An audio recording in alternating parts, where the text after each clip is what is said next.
Good evening, I'm Anna Kalczyńska, and you're watching World News Tonight, live from Warsaw. Putin only understands and respects force. Unless Europe approaches Russia from a position of strength, he will not respect Europe and will continue to test us. That's the message from the former president of Lithuania in the face of Russian threats, speaking exclusively to TVP World. More on that in just a moment, but first, tonight's headlines. Moldova's ruling pro-EU party secures parliamentary majority in high-stakes election. A leading conference on transatlantic and sea security, Warsaw Security Forum, starts. Ukraine's foreign minister says Kyiv aims to end the war this year as he meets with Polish, French and German counterparts. Moldova is staying on the path towards joining the EU. The pro-European party of President Maia Sandu secured a victory at a new parliamentary majority in Sunday's elections, seen as critical for her country's future in the EU. The pro-European camp decisively defeated the pro-Russian parties. Our Balkan correspondent Paweł Trzaskowski is in Chisinau. Good evening, Paweł. Moldova will therefore not slip back into Moscow's orbit, but retain its course towards the European bloc. So what was the decisive factor that helped European candidates prevail in these nail-biting elections? Well, Anna, the attractiveness of the European way was definitely an important factor in the outcome of yesterday's ballot, because we have to remember that Moldova has a large 1 million strong diaspora that mostly lives in the countries of Western Europe. And the votes from this diaspora went predominantly to the victorious Party of Action and Solidarity, the pro-European party. But another factor is resilience of both the Moldovan society and the country's institution, resilience to Russian propaganda and disinformation. That was something that the country's President Maia Sandu talked about today. Please listen.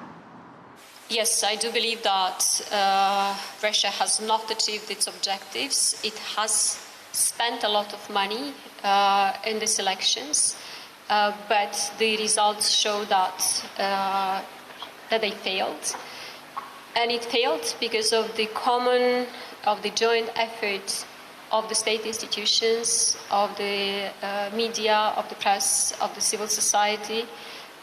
So it was really a response by the entire society to these attempts by Russia to interfere. The Party of Action and Solidarity secured enough seats in the parliament to be able to form a majority government, and their intention for the next term is to bring the idea of EU integration home, something that was told today TVP World by the former Prime Minister of Moldova. Please listen.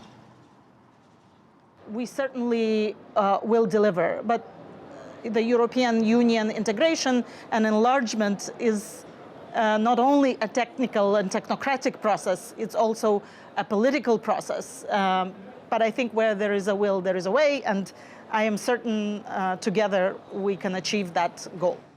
Moldova applied for EU accession along with Ukraine in 2022, and since then both countries have been coupled in their efforts to join the bloc. However, the victorious party has an ambitious goal to join the bloc within the next 3 years, and here an important question emerges: whether war-torn Ukraine will be able to keep up with this pace. Anna, back to you. From Chisinau, Paweł Trzaskowski. Thank you so much, Paweł. So European leaders breathed a sigh of relief Monday as Moldova's pro-EU party secured victory in a high-stakes parliamentary election. This result ensures the country remains on its path toward EU membership despite Russian interference. What was the message from Europe? Aisha Abache has the answer. A big win for democracy. That's the message coming from Europe. Moldova, you've done it again. No attempt to sow fear or division could break your resolve. They chose democracy, reform and a European future in the face of pressure and interference from Russia. Moldova's vote is a clear yes to a European future. Polish Prime Minister Donald Tusk addressed the result during his opening remarks of the Warsaw Security Forum, which kicked off on Monday, congratulating Maia Sandu on countering direct Russian aggression.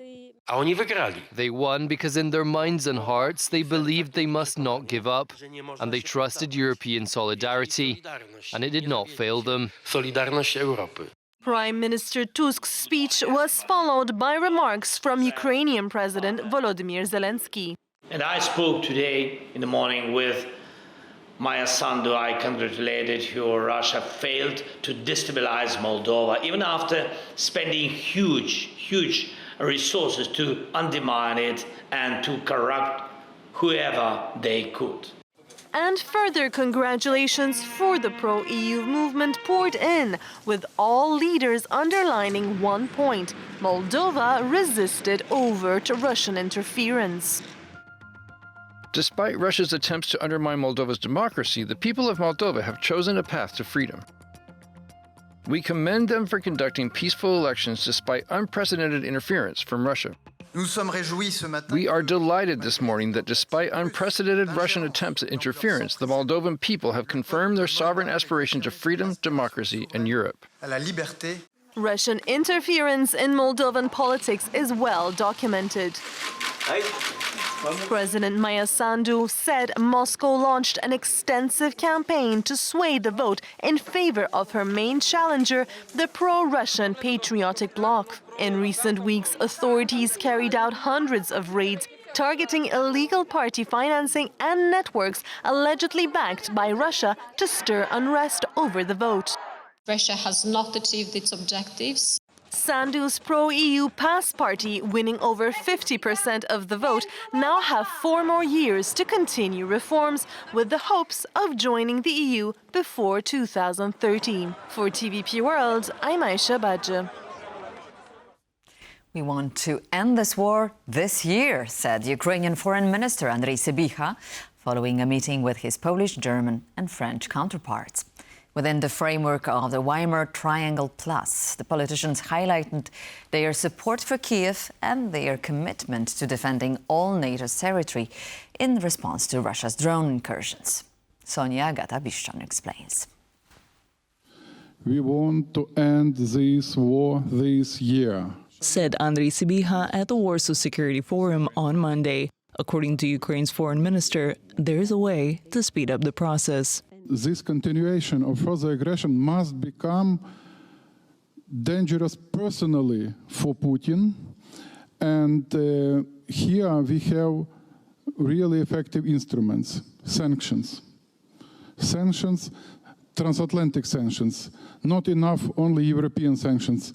They should be synchronized with American sanctions. Ukraine's foreign minister was hosted by his Polish counterpart, Radosław Sikorski, alongside French and German foreign ministers for a Weimar Triangle Plus meeting earlier that day.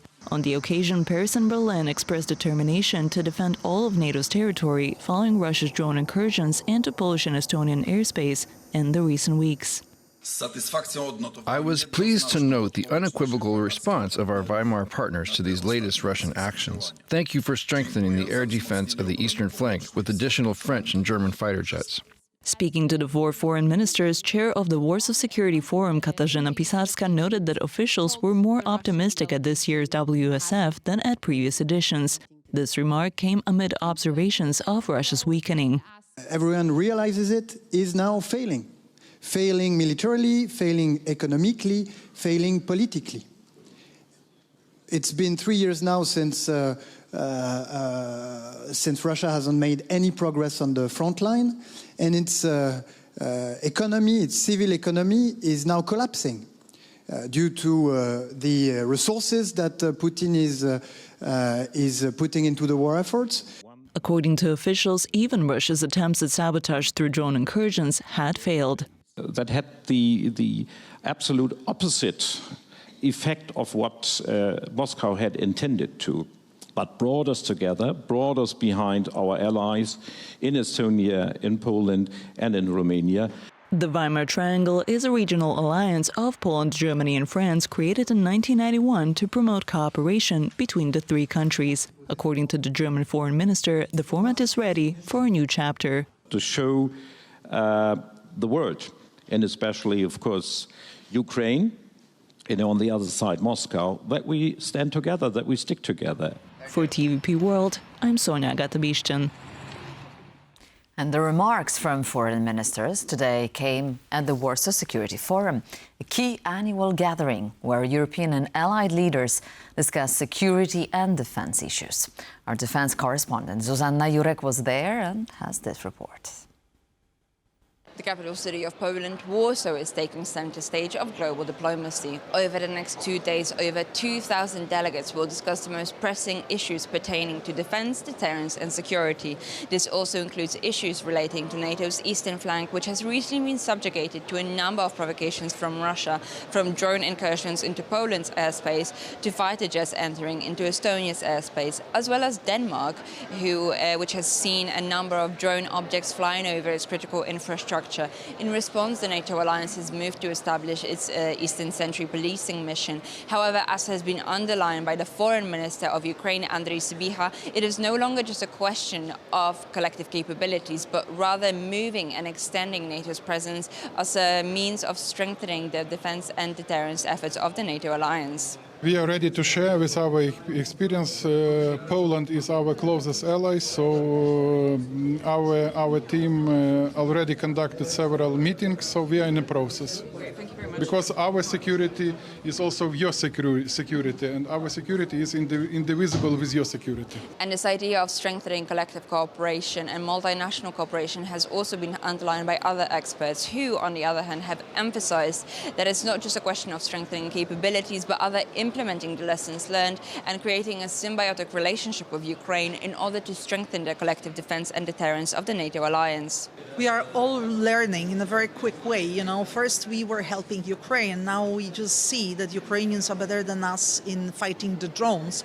We are all worried about drones attack recently in Poland, in Estonia. So we now see that, it makes sense to cooperate closely with the Ukrainians. It seems, however, that Europe is seeking to prioritize its defense industry's output, as has been flagged by the defense minister of Germany earlier this morning, Boris Pistorius. Germany is willing to provide some of the critical capabilities to its European allies, seeking to establish sovereignty over its own defense industries. From Warsaw for TVP World, Zuzanna Jurek. The cyber war with Europe can be costly and have severe social implications. From social engineering to phishing and malware, various threats can compromise companies' data and information, leading to financial losses. The latest example? Jaguar Land Rover's factory in Nitra, Slovakia, has been shut down for almost 4 weeks due to a cyber attack that crippled the company's IT systems. Maciej Wilowski takes a closer look. Cyber attacks are a growing security risk for Europe. It's a global problem affecting companies, organizations, and individuals worldwide. What I think people don't realize is how big of a global problem this is. Cyber attacks are costing us as a society over $20 billion a day. Production at luxury car maker Jaguar Land Rover has been halted for nearly a month after a cyber attack affected critical systems in late August. It's not expected to resume until October 1st at the earliest. With the factory in Nitra, Slovakia, the car maker has a presence in Central Europe. The incident is the latest in a wave of cyber attacks that have recently hit Europe. Earlier this month, a cyber attack paralyzed several major airports, leading to flight cancellations and delays for millions of passengers. The target was Collins Aerospace, a company which provides check-in and boarding technology for airlines. Cyber criminals are motivated by obtaining sensitive information or extracting money from their target. Think of it like a digital break-in. Instead of a burglar entering your house, it's someone getting into a company's network. Cyber threats are becoming more sophisticated. We are facing newer and better threats, and cyber criminals are getting more and more effective. So what we have today, it's relatively easy to defend against, but what are we going to be dealing with tomorrow? I cannot even say. And within Central Europe, Poland has been especially targeted.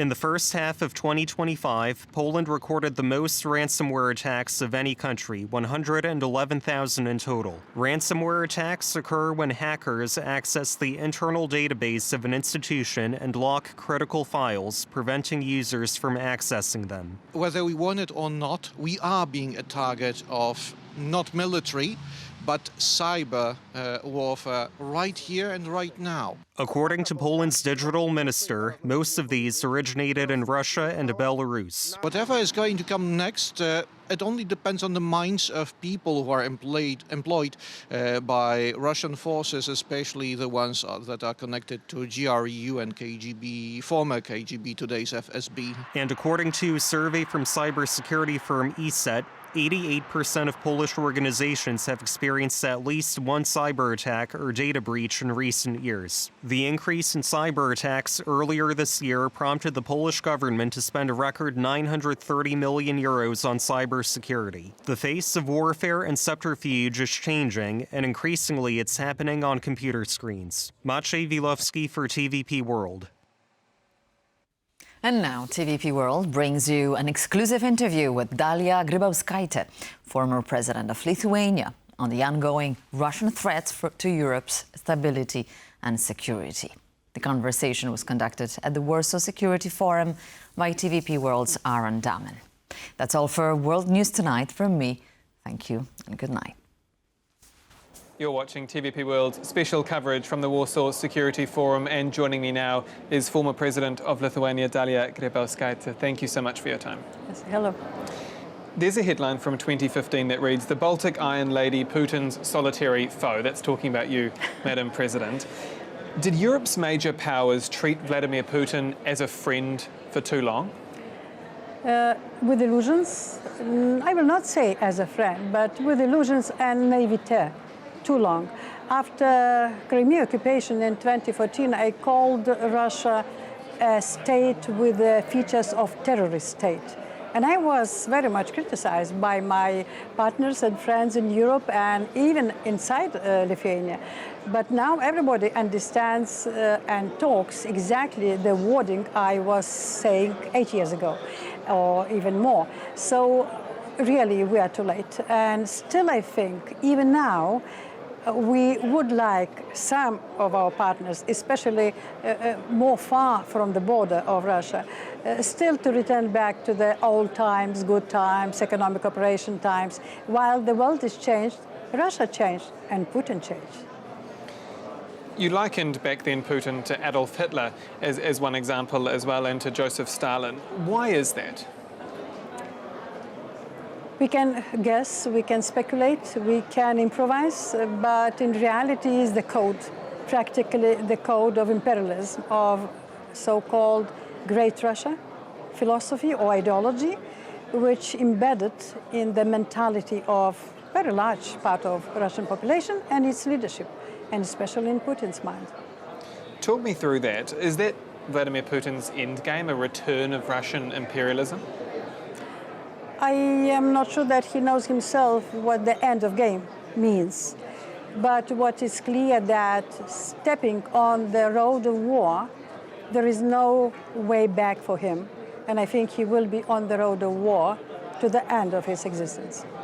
Some people would argue that by likening Vladimir Putin to Adolf Hitler or to Joseph Stalin, or to making really strong, perhaps provocating comments about Russia, that's confrontational to Russia. Is that what is necessary at this time? And in your case, what you viewed as necessary 10 years ago? I think to have and live with illusions, to try to please the adversary, it is a great mistake. And it is complicit to the aggressor. And we did, Europeans, transatlantic partners, we did too long trying to please, to be gentle, to be politically correct. We need to face the rival or even enemy, and we need to fight with the enemy. Enemy is enemy, it's not a friend. So if leaders have been reticent to criticize Vladimir Putin, particularly to the extent that you have in past comments, is there a sense of complicity with Russia's invasion of Ukraine? The fact that Vladimir Putin wasn't sent a strong enough message before that to say you need to stop? Then invasion started. I posted on my Facebook, is the West naive, complicit, or betrayed? And that's exactly how the West reacted from the very beginning of the invasion. While we were not able to neither fully support Ukraine, neither to provide necessary equipment, and we practically left Ukrainians alone. I want to go across the Atlantic in respect to Donald Trump's back and forth on Ukraine. Some comments, he's been very supportive of Ukraine recently, even saying that they could take back all the lost lands. Obviously, previously he's had fallouts with Volodymyr Zelensky. Has he put the security not just of Ukraine but of Europe at risk by umming and ahhing over what his position is?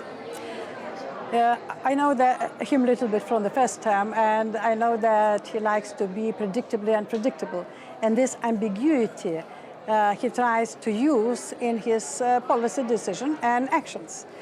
But for us, sometimes this ambiguity or unpredictability is even more problematic than to enemies of US or NATO.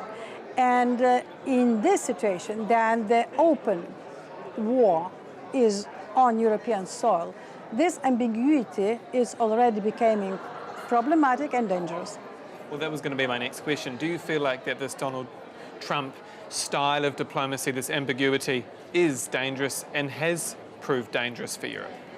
For us today, it is dangerous because it invites Putin to be more aggressive, invites Putin not to go for negotiations, and invites Putin to feel that he is practically under any pressure from United States. And that's a danger for us. It's a danger for the security architecture around the world, not only in Europe, but around the world, because we do see the unity between China, North Korea, Iran, and Russia, and some BRICS countries, which are starting to be some kind of confrontational unity against the West in general.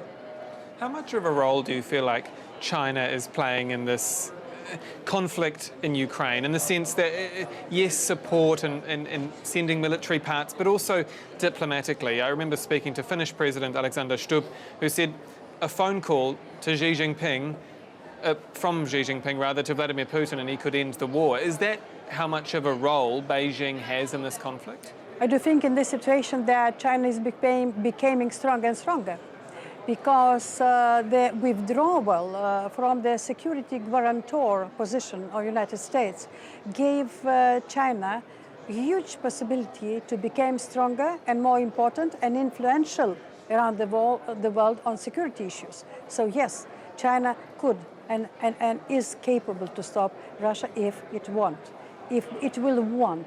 But behind the doors, in the shadows, something happening that it is not the case. Russia is not stopped. On Donald Trump, do you think he cares about Europe? Do you think he cares about the security of the eastern flank? You know, it's very personal, probably. I think he is a very interesting personality, wants to be very influential and is influential personality because of United States position, automatically comes with the office. But sometimes this unpredictability damages the stance and position of United States itself on international arena. And that's a problem to all of us, to all partners, to all NATO. You mentioned the influence of Donald Trump and the influence of the office of the president. Can there be a lasting peace in Ukraine without European peacekeeping troops, but also without America? About long-lasting peace, it's what I can say. Until Russia will not drop its imperialistic ideology and behavior, there will be no lasting peace. It will be only temporarily peace or pause in between the wars, and especially with Putin's administration today. So It's not about there will be peacekeepers or other technical arrangements. It's about the stance in general of Russia, its behavior in the world, its feelings towards its neighbors and towards Europe in general. And ambitions, finally, imperialistic ambitions. Unless they will not drop it, there will be no ever strong peace which we can be absolutely guaranteed that it will be long-lasting. So what will that look like? How do you get Vladimir Putin to stop? Because there is a sense that the first step is a ceasefire, then we send peacekeeping troops from a number of countries to Ukraine and try and deter Putin from trying again. What else can Europe do, or can America even do? He understands only force. He respects the force. Unless we are not positioning ourselves by force in confrontation with Russia, he will not respect us. He will test us and even laugh on us. So only force and by force on the field. We need to stop, and we can stop it. So when you say by force, are you talking about what Radosław Sikorski was talking about? If there are jets, if there are missiles, if there are Russian airplanes over NATO airspace, over EU airspace, they should be shot down? We had the history of the World War. In 60s, 70s, 80s, there was a procedures agreed that there is a check. Is it really flying in our airspace? Is it with a weaponry? If you can visually certify that weaponry is on the plane, yes, it is our obligation to shut it down. And what else do you mean by force? By force, support Ukraine as much as we can. By force, that means that we need to provide military force together with Ukraine and against Russia together. And do you feel like Washington, Donald Trump, is coming to some kind of a conclusion that that is what needs to happen? Or is he actually washing his hands of Ukraine and saying, Europe, it's your problem? You know what I can say? It's now our problem, European, and we can do it ourselves. And we cannot wait for the mood and mind swings of our partners. We need to do it ourselves, and we can do it.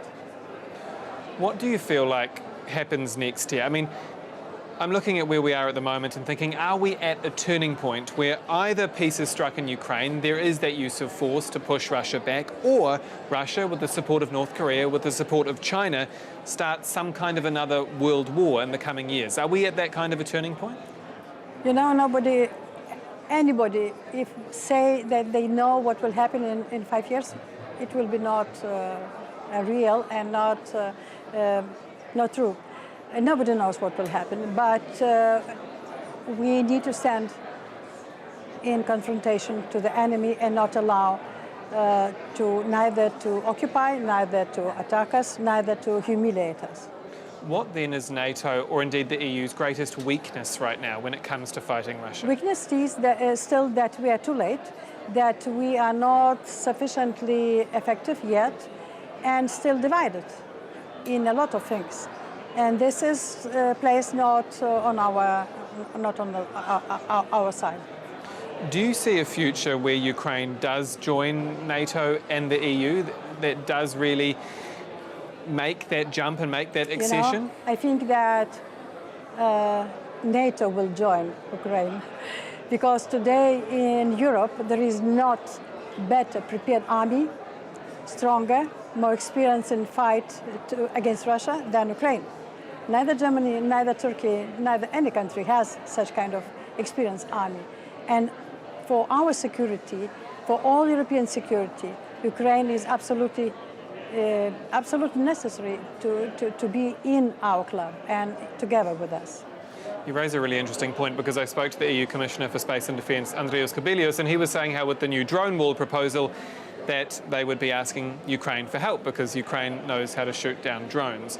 On the drone wall, do you feel like that should have happened sooner, that there should have been kind of a drone wall proposal much sooner before Russia really started to test the airspace? It's not only on drone wall or anti-drone wall, maybe is more precise. It's about everything, because 3.5 years, the war, and we started to help Ukraine with the helmets from the very beginning, not with lethal weaponry at all, in the very first days of the war. And it is very clear that it's not only about the drone war, because in the first days of the war, there was no drones practically. It's evolvement of the warfare which we're seeing in front of us, some kind of mixture between 20th century and 21st century technological war. So only the drone or anti-drone war will not even help us to neither defend us, neither help Ukraine. But to close at least the airspace, we were able to do it from the very beginning of the war. In this situation, there will be no drones at all if the airspace will be closed 3 years ago. And lastly, I want to ask you a more personal question. Given your many years of leadership both within the EU and Lithuania, how do you view the role of European leaders right now? What is your message to them? In Europe, it always was about lack of leadership, because leadership was split and divided between few countries, and periodically, depending on situation, on personalities, one leader or group of leaders were growing up and growing down. And we saw that in history of Europe especially, then difficulties arise. The leadership was coming up. 2 or 3 countries were some kind of locomotive of, for the development of Europe. Today, I can say that very visibly we see Nordic countries, we see Baltic states, we see Poland, Germany, which are taking some kind of leadership of responsibility in defending Europe. That's a necessity, yes, but it's also leadership. Let it be from necessity, but it is a leadership, finally. Madam President, thank you so much again for your time. And that's all for this exclusive interview here from the Warsaw Security Forum. I'm Aaron Darman. Goodbye for now.